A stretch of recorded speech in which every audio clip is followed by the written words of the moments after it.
네, 지난주부터 6월, 7월 설교 시리즈 시작해서 말씀 전하고 있습니다. 사도행전에서 교회를 배우다라는 제목으로 설교 시리즈 시작을 했는데요. 그래서 교회란 무엇인가에 대한 우리의 질문에 대한 답을 성경 속에서 찾아보자. 특별히 가장 교회의 시작점을 담고 있는 사도행전에서 찾아보자라고 말씀을 드렸었죠. 그래서 지난주에 이제 1장 우리가 살펴보면서 교회의 시작점에 있었던 제자 공동체, 예수의 제자 공동체의 모습을 보았습니다. 완벽한 사람들이 아니었고 완성된 인격체들이 아니었고 여전히 두려움들도 있었고 여전히 부족함들이 있었고 여전히 하나님 나라를 다 이해하지 못했지만 부활하신 예수께서 하신 약속, 성령을 너희에게 주시겠다는 그 약속 앞에 기다리고 또 하나님 나라의 이야기를 이어가고 있다라는 정체성을 굳건히 하고 부활의 증인으로서 우리가 부름받았다라는 것을 확인했던 예수의 제자 공동체, 교회의 이야기를 우리가 같이 봤죠. 그래서 오늘 우리는 사도행전 2장, 바로 그 다음 이어지는 이야기를 살펴보려고 합니다. 사도행전 1장에서 제자들이 기다렸던 거, 그러니까 성령의 오심이 이제 2장에 가면 이루어집니다. 그 약속이 이루어지죠. 우리가 잘 아는 오순절 성령 강림 사건이라고 부르는 사건이요. 교회를 다니다 보면 성령에 대한 이야기를 자주 듣게 됩니다. 성령 충만, 성령의 인도하심, 성령의 임재, 성령이 주시는 은혜, 등등등등 굉장히 우리에게 익숙한 표현들인데, 근데 막상 성령 받는다는 게 뭐야? 성령 받은 사람들이 보여주는 특징이 뭐야라고 물어보면 각자 좀 대답들이 다를 수 있을 것 같아요. 내가 경험한 이야기들이 다를 수 있을 것 같습니다. 그래서 어떤 사람은 성령 받았다는 것을 막 마음이 뜨거워지는 이런 것들로 생각합니다. 또 어떤 사람들은 방언이나 치유나 예언이나 이런 특별한 은사와 연결해서 이 성령 받는다는 것을 생각해요. 또 어떤 사람들은 지친 마음에 찾아오셔서 위로해 주시고 평안을 주시는 그 마음을 어루만지시는 걸 떠올리기도 할 거예요.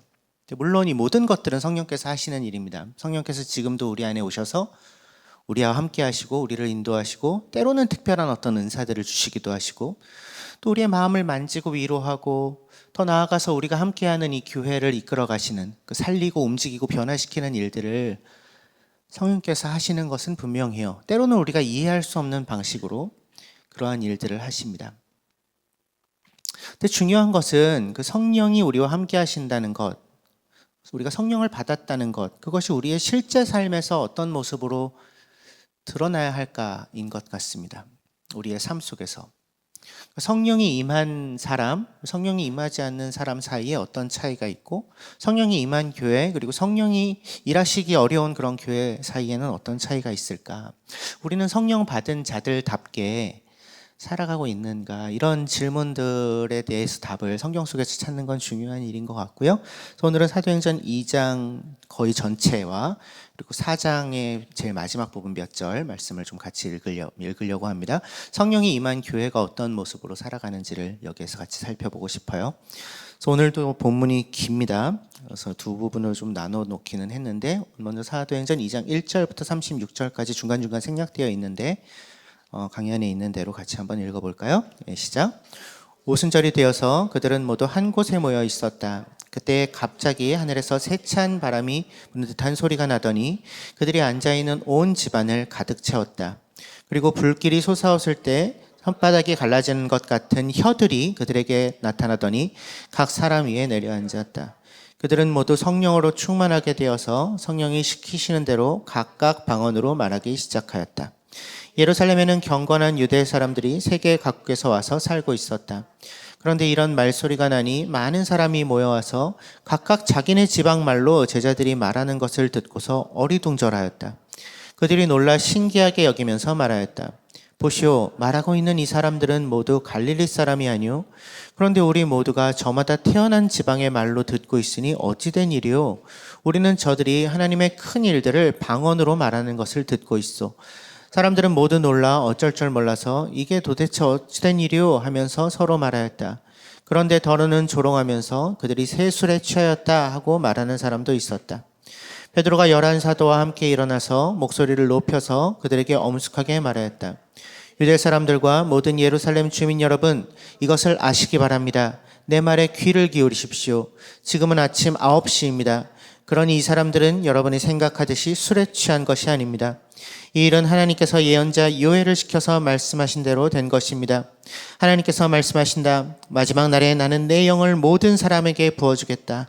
그날에 나는 내 영을 내 남종들과 내 여종들에게도 부어주겠으니 그들도 예언을 할 것이다. 주님의 크고 영화로운 날이 오기 전에 해는 변해서 어두움이 되고 다른 변에서 피가 될 것이다. 그러나 주님의 이름을 부르는 사람은 구원을 얻을 것이다. 이스라엘 동포 여러분, 이 말을 들으십시오. 여러분이 아시는 바와 같이 나사렛 예수는 하나님께서 기적과 놀라운 일과 표징으로 여러분에게 증명해 보이신 분입니다. 하나님께서는 그를 통하여 여러분 가운데서 이 모든 일을 행하였습니다.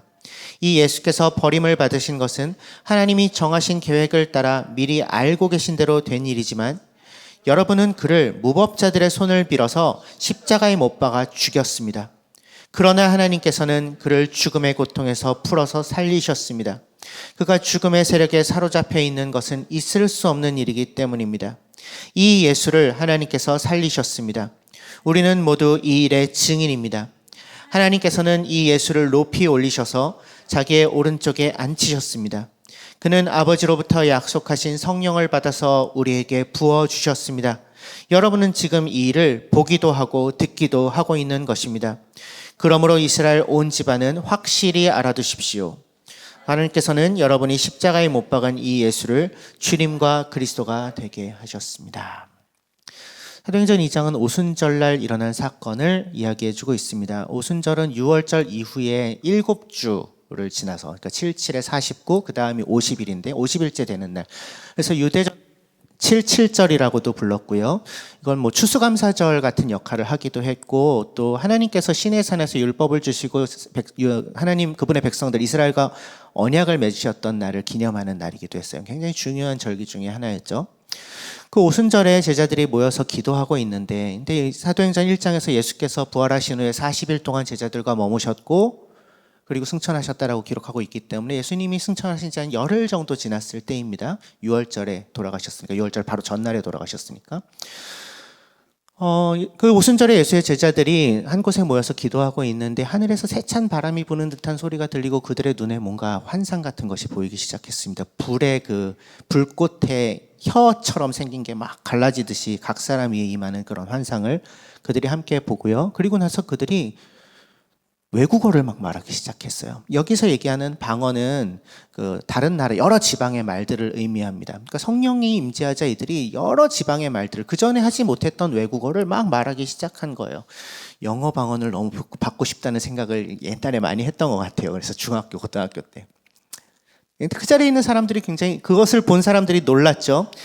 거기에 예루살렘에는 이제 6월절과 이 77절 오순절을 기념하기 위해서 온 각지에 살던 유대 사람들이 모여 있었는데 그들이 각각 다른 지방에서 자기들의 출신 지방에서 그 사용하던 언어들을 듣고 있었으니까 이 사람들은 다 갈릴리 사람들인데 하나님의 큰 일을 이 제자들이 갈릴리 사람들인 제자들이 여러 지방의 말로 하는 것을 들었을 때 사람들이 굉장히 놀랐습니다.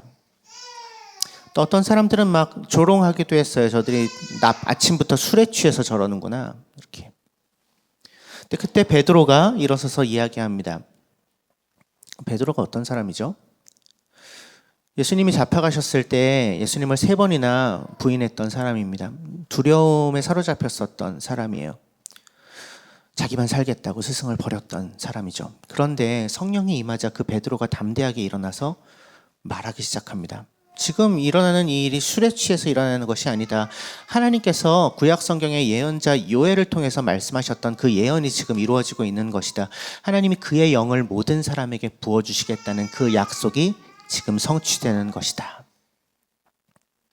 그리고 나서 예수 그리스도에 대한 이야기를 하죠. 예수께서 이미 그분이 보여주신 여러 기적들로 하나님의 보내신 분인 것을 입증하셨는데 여러분이 그를 버려서 죽게 했다. 하지만 하나님이 그 죽음의 자리에 그를 내버려 두시지 않으시고 다시 살리셨고 죽음이 그를 붙들어 둘 수 없었고 우리가 그 일의 증인이다. 그래서 이 베드로의 설교의 결론은 36절이죠. 36절. 그러므로 이스라엘 온 집안은 확실히 알아두십시오. 하나님께서는 여러분이 십자가에 못 박은 이 예수를 주님과 그리스도가 되게 하셨습니다. 이게 베드로가 전한 복음의 핵심 메시지입니다. 예수님이 부활하셨고 그분이 우리의 주님이고 그리스도시다. 그리고 아마 이 베드로의 설교 앞에 제자들이 각 지역의 말로 전하던 하나님의 큰 일이라고 사람들이 표현했던 그 내용도 이 내용과 다르지 않았을 거예요. 당연한 너무나 상식적인 일이죠. 그러니까 제자들이 성령에 사로잡혀서 각기 다른 언어로 전한 것입니다. 담대하게 자신 있게 예수 그리스도께서 부활하셨다. 하나님이 그를 주님과 그리스도로 삼으셨다. 이것이 사도행전에서 보여주는 성령이 임하셨을 때 드러나는 첫 번째 특징입니다. 담대한 복음 증거. 성령은 예수의 제자 공동체 곧 교회를 부활의 증인, 복음의 증인으로 세우십니다. 성령은 그리스도로 인하여서 우리가 받은 그 기쁜 소식 복음을 우리 안에, 그러니까 내 안에 또는 교회 안에만 머물러 있게 하지 않으세요. 그래서 교회인 우리가 그 그리스도의 복음을 전하게 하십니다. 말하게 하세요. 십자가에 달려 돌아가셨지만 그 죽음 가운데 머무지 않으셨던 하나님이 다시 살리신 예수, 그래서 하나님이 주와 그리스도로 높이신 그 예수를 증언하게 하십니다. 이것이 성령께서 임하셨을 때 일어나는 첫 번째 일이에요. 사도행전 4장으로 가면 유대 종교 지도자들이 제자들에게 예수의 이름으로 전하지 말라고 위협하는 장면이 등장하는데요. 근데 그때 이제 제자들이 아니 우린 그럴 수가 없어요 이러고 이제 나오고 나서 함께 모여서 기도하는 장면이 있습니다. 사도행전 4장 29절 31절인데요. 강의 안에 있어요. 이들의 기도와 그 기도를 드린 이후에 일어난 일에 대한 29절 31절 같이 한번 읽어볼까요? 시작. 주님, 이제 그들의 위협을 내려다보시고 주님의 종들이 참으로 담대하게 주님의 말씀을 말할 수 있게 해주십시오. 그들이 기도를 마치니 그들이 모여있는 곳이 흔들리고 그들은 모두 성령으로 충만해서 하나님의 말씀을 담대히 말하게 되었다. 그들의 위협을 보십시오. 근데 그 다음에 이어져야 할 때는 자연스러운 기도는 그 위협을 없애주십시오여야 될 것 같은데 그 기도가 아니죠. 그들의 위협을 보시고 그 위협에도 불구하고 주님의 종들인 우리가 복음을 담대하게 전할 수 있게 해주십시오. 이렇게 기도합니다. 이 기도가 끝나자 그들이 모여있던 곳이 흔들리고 성령으로 충만해서 하나님의 말씀을 담대히 말했다라고 기록하고 있는 거죠. 그러니까 위협이 사라져서 담대해지는 것도 아니고 상황이 편해져서 말하게 되는 것도 아니고 성령이 그들 가운데서 일하시는 것이 드러나자 위협 속에서도 여전한 그 위협 속에서도 하나님의 말씀을 담대히 전하기 시작했다.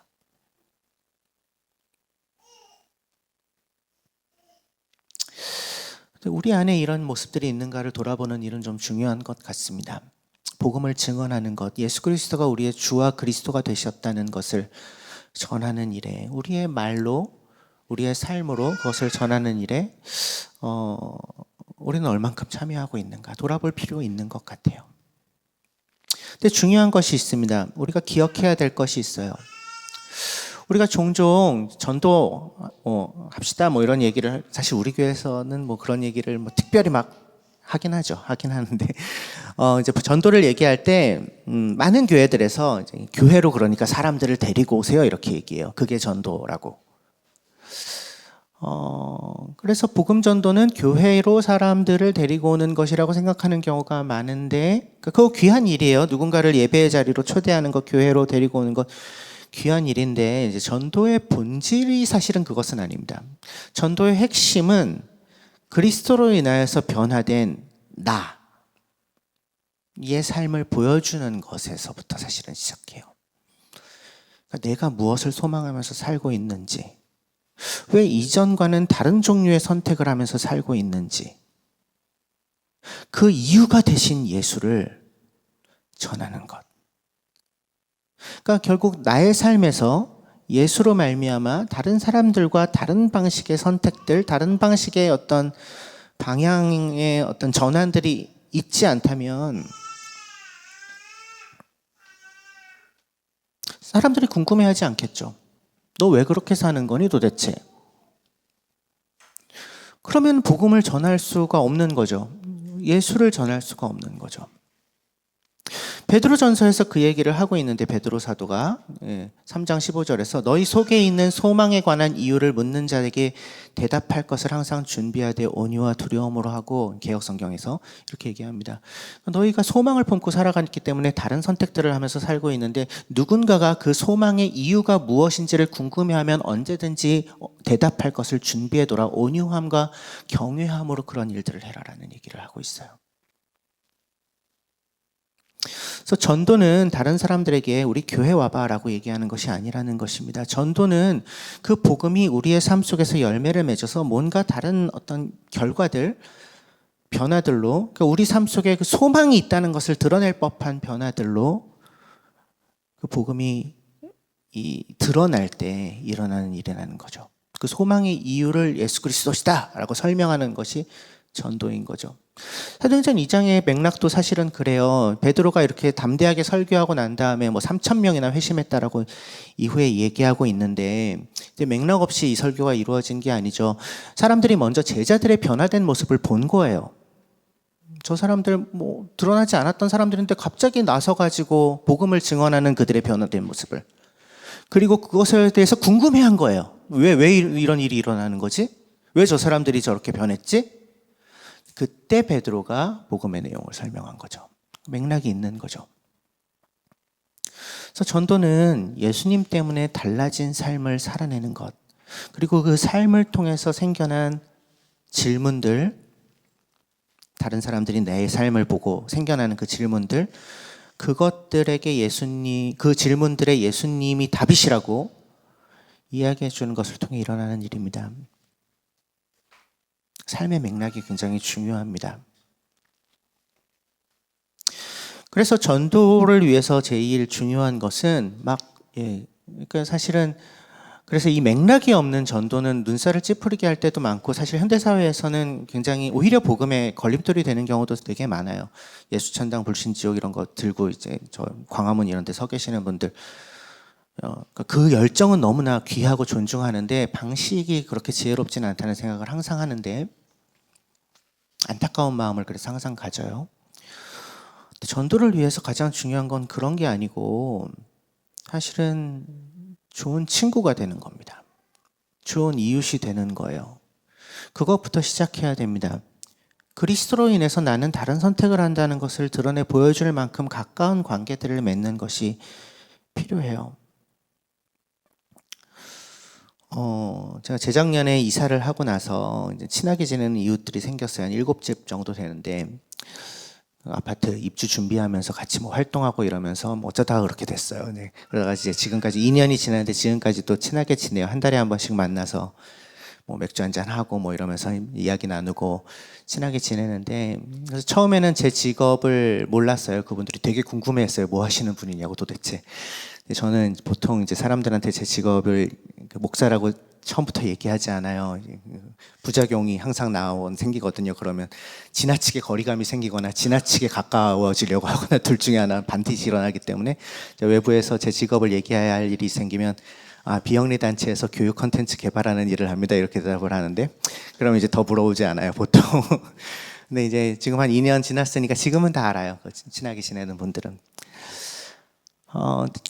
거기에서 한 7집 중에서 교회 다니는 분은 딱 한 명이에요. 저희 부부를 제외하고는. 그러니까 제 마음 한구석에서는 항상 그 분들에게 복음을 전하고 싶은 마음이 있어요. 복음을 들을 기회가 있었으면 좋겠다. 근데 이제 드러내지는 않아요. 지금은 그냥 좋은 이웃으로, 그냥 좋은 친구로, 신뢰할 수 있는 사람으로 지내려고 해요. 왜냐하면 그 사람들이 가지고 있는, 그분들이 일반적인 지금 이 대한민국을 살고 있는 교회 다니지 않는 분들이 가지고 있는 교회에 대한 인식은 굉장히 부정적이고, 목사에 대한 인식은 거의 사기꾼 집단에 가깝다는 걸 제가 잘 알기 때문에, 목사이지만 믿을 수 있는 사람도 있다. 이걸 이제 보여주는 게 이제 저의 첫 번째 목표입니다. 굉장히 좀 조심스러운 부분이 있죠. 그래서 제가 그렇게 좀 계속 친하게 지내면서 한 달에 한 번 그 정기 모임도 열심히 참여하려고 애쓰면서 제 마음에 간절함이 있어요. 언젠가는 이분들 중에 제가 가지고 있는 소망의 이유를 물어봐 주면 참 좋겠다. 그래서 내가 복음을 전할 수 있으면 참 좋겠다. 아니, 목사하는 건 우리가 아는데 몇 년이 지났는데 왜 교회에 오라는 얘기를 한 번도 안 해? 뭐 이런 질문을 좀 하는 날이 왔으면 좋겠다. 뭐 대단한 걸 하고 있지는 않지만 그런 마음으로 친구들을, 좋은 이웃들을 사귀려고 합니다. 우리의 삶으로, 우리의 말로 복음을 담아내는 것은 둘 다 중요합니다. 삶이 없는 말은 공허하죠. 말이 없이 삶만 보여주는 것은 그리스도를 선명하게 전할 수가 없습니다. 둘 다 필요합니다.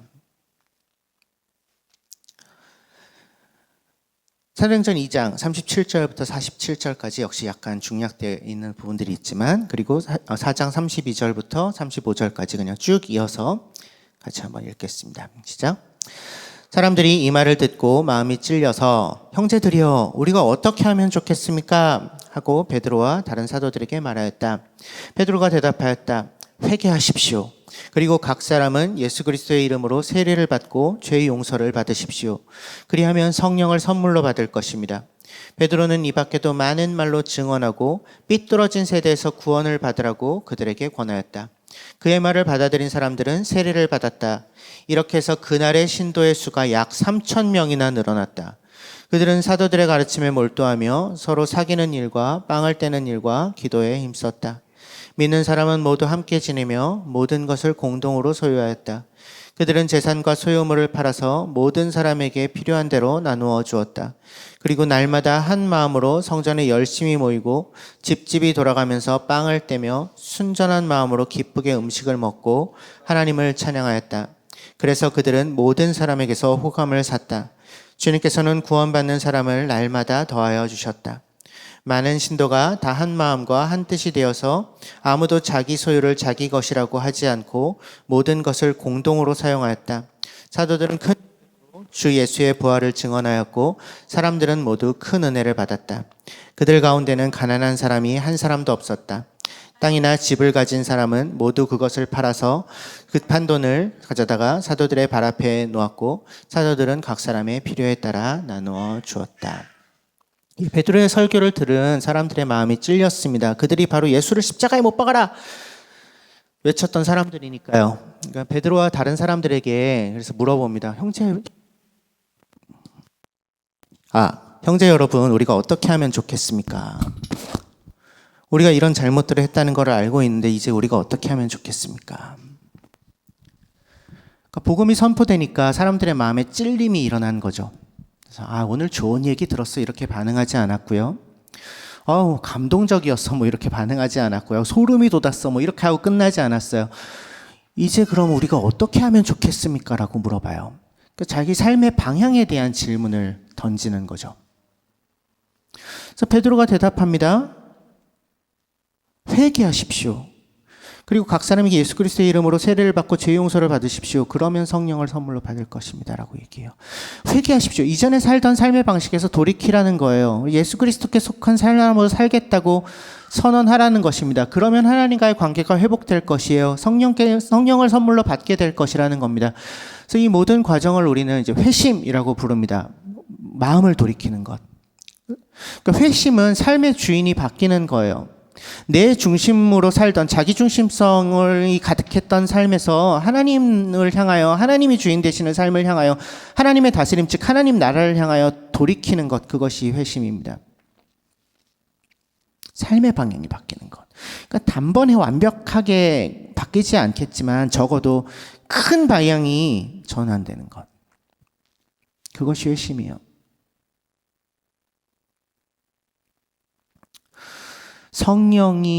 성령을 받으면 이 회심이 일어나는 것입니다. 또는 회심하면 성령이 오시는 것입니다. 성령을 받은 사람들의 삶에는 방향성이 생겨요. 새로운 방향성이. 분명한 방향성이. 그 방향으로 따라가다가 때로 넘어지기도 하고 실패할 수도 있겠지만 다시 일어나서 걸을 수 있는 어떤 표대 같은 것이 생기는 거죠. 돌이킴으로 말미암아 자기 중심적인 삶에서 하나님 중심이 되시는 삶으로 바뀜으로 말미암아 그리고 그 회심은 구체적인 삶의 변화로 드러납니다. 사도행전 2장과 4장에 드러나는 가장 결정적인 삶의 변화는 뭐죠? 일단 사도들의 가르침을 받고 서로 교제하고 빵을 떼고 기도에 힘썼다라고 얘기를 해요. 그러니까 사도들이 가르치는 것을 열심히 들었어요. 아마 여기서 3,000명이나 늘어났기 때문에, 그리고 사도들은 뭐 12명이니까, 마띠아까지 포함해서 12명이니까, 이들이 모여서 사도들의 말에 귀를 기울였던 것은 이제 가정교회 형태는 아니었을 거예요. 큰 집회가 아마 있었을 것입니다. 그런데 또 지나가면, 그러니까 여기에 나오죠. 46절에 나오는 거죠. 날마다 한 마음으로 성전에 열심히 모이고, 성전에서의 큰 모임이 있었던 것이고, 집집이 돌아가면서 빵을 떼며 기쁘게 음식을 먹고 하나님을 찬양하는 각 가정에서 모이는 소그룹 모임들이 있었다는 것을 이 예루살렘 교회 첫 번째 교회에서부터 보여주고 있는 것입니다. 두 가지 종류의 모임이 있었다는 것을. 그런 일들을 했어요. 함께 모이고 하나님을 찬양하고 예배하고 이런 일들을 했습니다. 근데 이게 전부가 아니었어요. 더 중요한 건 뭐냐? 삶의 새로운 질서가 생겨났다는 것입니다. 소유, 돈을 대하는 방식이 달라져요. 이게 너무 명확하게 보이죠. 믿는 사람은 모두 함께 지내며 모든 것을 공동으로 소유하였고 재산과 소유물을 받아 모든 사람에게 필요한 대로 나누어 주었고 아무도 자기 소유를 자기 것이라고 하지 않고 모든 것을 공동으로 사용하였다. 2장과 4장에서 동일하게 이야기해 주고 있습니다. 회심은 삶의 주인이 바뀌는 사건이니까요. 그리고 사람의 삶에서 어떤 것이 누가 주인인지는 가장 현실적인 자리에서 드러나는데 돈을 어떻게 쓰느냐에서 사실은 가장 선명하게 드러납니다. 자신의 소유를 어떻게 사용하느냐. 그래서 성령을 받은 공동체의 변화된 모습을 설명하면서 그들이 소유를 어떻게 사용하는지가 바뀌었다라고 얘기하고 있는 거죠. 이게 두 번째 특징인 것입니다. 성령이 임한 교회의 첫 번째 특징이 복음을 담대하게 전하는 것이었다면 두 번째 특징은 삶의 방향이 바뀌었다. 특별히 돈을 대하는 방식이 바뀌었다. 돈을 쓰는 방식이 바뀌었어요. 소유를 바라보는 관점이 바뀌어요. 공동체 안에서 서로의 필요에 대해서 그 필요를 대하는 태도가 바뀌어요. 이전에는 이들도 아마 각자 도생하는 것이 당연하다라고 여겼을지도 몰라요. 저 사람이 가난하게 사는 것은 저 사람 책임이지 내가 거기에 대해서 뭐 해줄 필요가 있나? 뭐 이렇게 생각했을지도 모르죠. 하지만 이제는 그렇지 않습니다. 서로의 삶을 같이 책임집니다. 그것을 위해서 각자의 소유를 내놓는 일이 일어나요. 더 이상 자기 것을 자기만의 것이라고 주장하지 않습니다. 공동체 안에 있는 다른 지체들의 필요를 외면하지 않아요. 나에게 맡겨주신 것을 하나님께서 나에게 주신 그 재물을, 소유를 하나님 나라와 교회를 위해 사용할 수 있다고 믿고 실제로 그런 일들을 하는 것, 이것이 그들에게 일어난 변화였던 거죠. 성령은 단순히 우리의 내면만 위로하시고 우리의 감정만 고치시고 이런 분이 아니라 우리의 지갑을 바꾸시고 우리가 시간을 사용하는 방식을 바꾸시고 우리가 에너지를 분배하는 방식을 바꾸시고 우리의 체력과 우리의 재능과 그 밖에 우리가 가지고 있는 그 모든 것들을 대하는 태도를 변화시키십니다. 이전에는 그 모든 것들을 두려움에 사로잡혀서 나의 생존, 나의 성공, 나의 안전 이것만을 위해서 사용했다면 성령이 임하시고 난 이후에는 그 자기중심적인 태도가 흔들려서 내게 주신 그 자원을 나만을 위해서 쓰면 안 되는구나. 그건 나 혼자만을 위한 것이 아니구나. 그것을 이웃과 나누는 것이 하나님의 뜻이구나. 그런다고 해서 내 삶이 무너지지 않는구나. 라고 믿게 되고 그래서 조금씩이라도 자기가 할 수 있는 만큼 나에게 맡겨진 것들을 공동체와 이웃을 위해 흘려보낼 용기를 낼 수 있게 되죠. 이것이 성령의 임재가 만들어내는 변화인 거죠.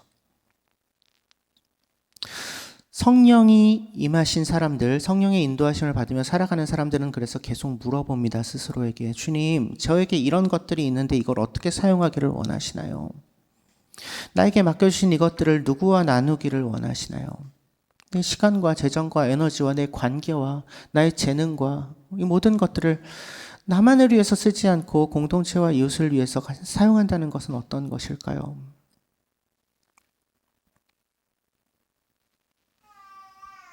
그렇게 자기중심성을 넘어서게 하시는 성령의 일하심이 있는 것입니다.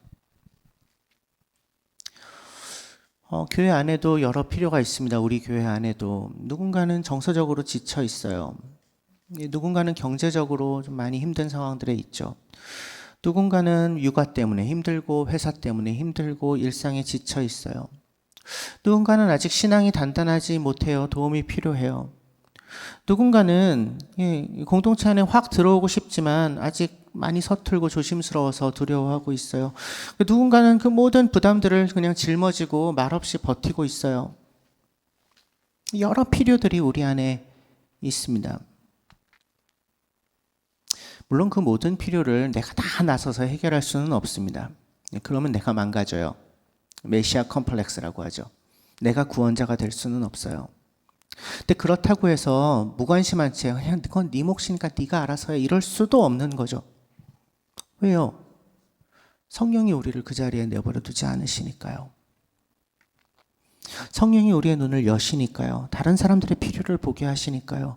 우리의 손을 열게 하시니까요. 나누게 하시니까요. 그래서 복음을 담대하게 전하는 것, 내게 맡겨진 것을 다른 사람들을 위해서 사용하는 것, 이 두 가지 일, 사도행전 2장과 4장에 이 두 가지가 같이 나타나고 있다는 것을 기억하십시오.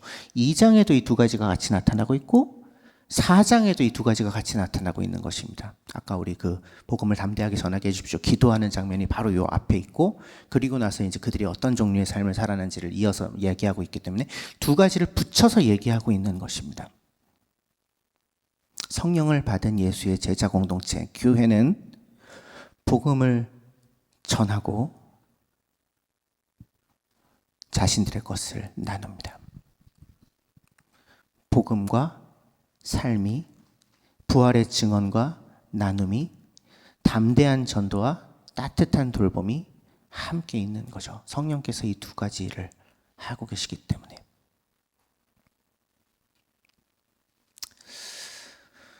오늘 우리는 사도행전 2장과 4장 말씀을 같이 보았습니다. 성령이 임한 교회의 모습을 보았어요. 성령이 임하면 두 가지의 모습이 나타난다고 이야기를 나눴습니다. 복음을 증언하게 되고 삶의 방향이 바뀌게 되고 그리고 삶의 방향이 굉장히 구체적인 자리에서 드러나게 된다. 우리의 재정, 시간, 에너지, 우리에게 맡겨진 그 모든 것들을 나만을 위해 쓰는 것이 아니라 공동체와 이웃을 위해 사용하는 삶으로 드러난다. 라고 말씀을 나누었습니다. 성령은 하나님이 주시는 선물입니다.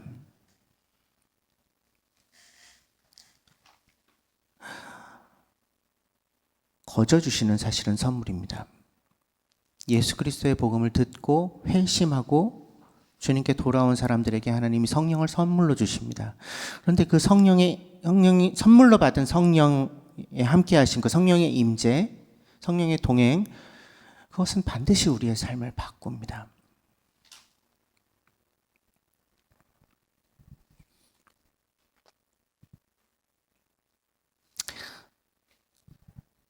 성령께서 우리 안에 계시지, 나 그거 알아, 나 그거 믿어 라고 얘기하지만 내 삶이 바뀌고 있지 않다면,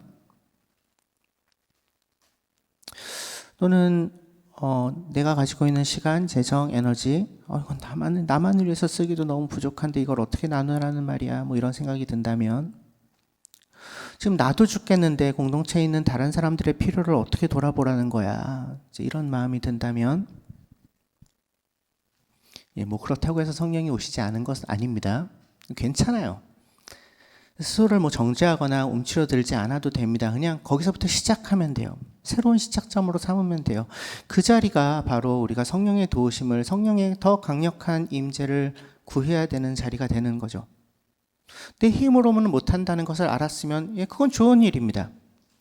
하나님이 그 일을 하실 수 있도록 자리를 내어드리면 되니까요. 성령께서 우리의 눈을 열어주시고 우리의 다친 손을 열어달라고 기도하면 됩니다. 성령께서 우리의 그 기도를 반드시 들으실 거예요. 그분이 원하시는 기도인 게 분명하니까요. 마치 제자들이 그들의 위협으로부터 우리를 건져주십시오라고 기도하지 않고 그들이 위협이 있지만 그것들을 들여다봐 주시고 우리가 그럼에도 불구하고 담대하게 복음을 전할 수 있게 해주십시오라고 기도했던 것처럼 말이죠. 그래서 우리가 해야 할 기도는 분명합니다. 주님, 우리를 성령으로 충만하게 하여 주십시오. 우리가 예수 그리스도를 담대히 전할 수 있는 용기를 주십시오. 우리의 말과 삶으로 그리스도로 인하여서 우리가 갖게 된 소망을 전할 기회를 주십시오. 우리의 삶의 전환이 일어나게 해 주십시오. 우리가 가지고 있는 것들, 시간과 재정과 에너지와 관계와 그 모든 것들을 나만을 위해서 사용하는 태도를 이제는 바꿔서 주님이 맡겨주신 것을 공동체와 예수를 위해 기꺼이 사용할 수 있는 마음으로 나를 변화시켜 주십시오.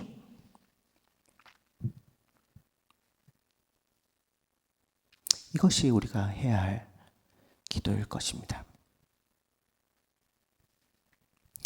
다시 한번 말씀드립니다. 성령께서는 이미 우리 안에 와 계세요. 그래서 우리는 하나님이 기뻐하시는 삶의 방향으로 계속해서 걸어갈 수 있어요. 우리의 애씀 때문이 아니에요. 우리는 부족해도 성령께서 우리를 계속해서 빚어 가실 것이기 때문에 그래요. 우리가 두려워해도 성령께서 우리가 담대하게 복음을 전할 수 있게 하실 것이기 때문에 그래요. 우리는 여전히 자기중심성에 자꾸 묶여도 성령께서는 그러한 우리를 변화시키셔서 우리를 다시 풀어내셔서 사랑을 베푸는 자리로 보내실 것이기 때문에 그래요. 그 성령님의 일하심의 방향은 선명합니다. 우리는 그저 우리를 내어 맡기고 그분이 우리를 그 가운데로 그분의 방향으로 이끌어 가시기를 구하면 될 일이에요. 담대하게 복음을 증언하고 자기 중심성을 넘어서는 삶의 방향을 전환되는 것, 우리의 이번 한 주의 삶이 그러한 삶이 되었으면 참 좋겠습니다. 성령의 인도하심을 받아서 예수 그리스도를 담대히 증언할 수 있으면 참 좋겠어요. 성령의 인도하심을 받아서 우리에게 맡겨진 것들을 공동체와 이웃을 위해 기꺼이 내어놓는 그런 선택들을 채워갈 수 있었으면 좋겠습니다. 그렇게 성령이 임한 교회로 우리가 더 단단하게 세워져 가게 되기를 간절히 소망합니다. 잠시 침묵하겠습니다.